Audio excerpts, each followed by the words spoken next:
All right. Cue the music.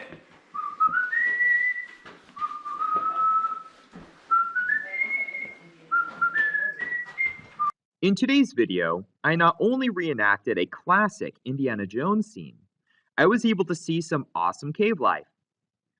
When underground caverns are near the surface, weathering, erosion, and mass wasting may cause a breach to appear, allowing access to the cave network. The shape and size of the cave will often determine the size of the exposure. With larger openings, it may be necessary to use ropes and harnesses to descend to the first room. In other circumstances, only narrow passages connect to the surface.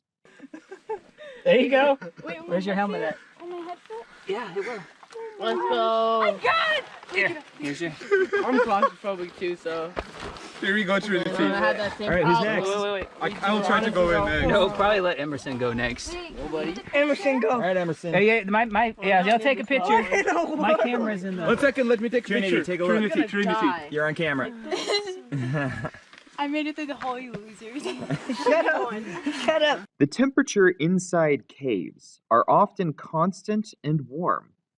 The cave we visited on this trip in South Texas was 76 degrees with 79% humidity. This made for very warm conditions in the cave, particularly considering our arrival in late November weather. So why was this cave so warm? The geothermal gradient is the rate at which temperature increases the deeper you go underground.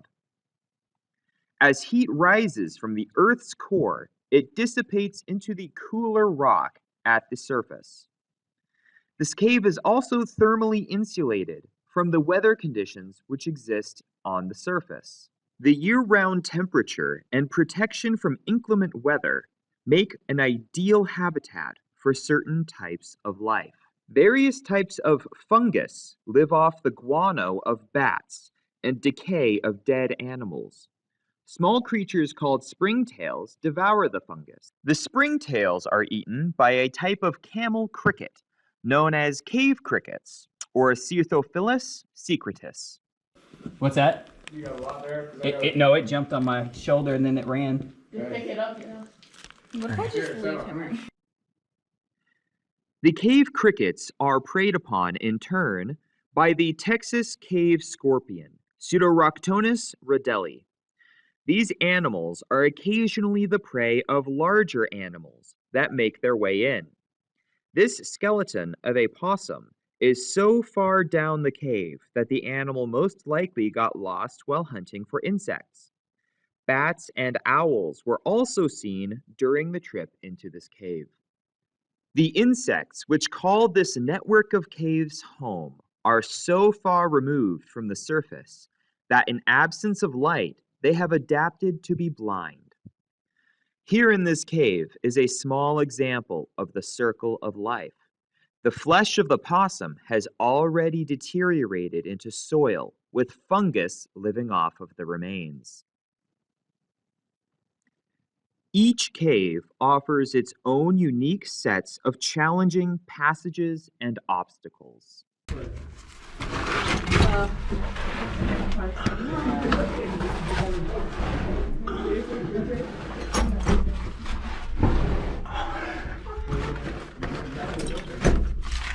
Oh, there. Oh, goodness.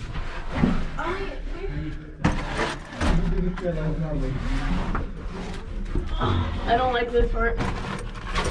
You're all right. Just don't scream really loud. Yeah.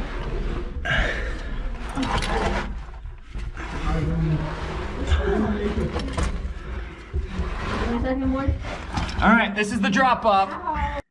In this particular cave, a feature called the Crystal Waterfall is an example of water depositing minerals in a flowstone formation. A close look at the formation shows black splotches on its surface, an unfortunate side effect of thoughtless people climbing on its surface.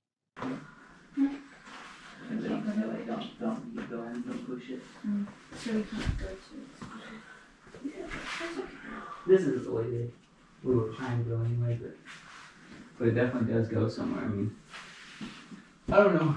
The crawly stuff is pretty hard anyway.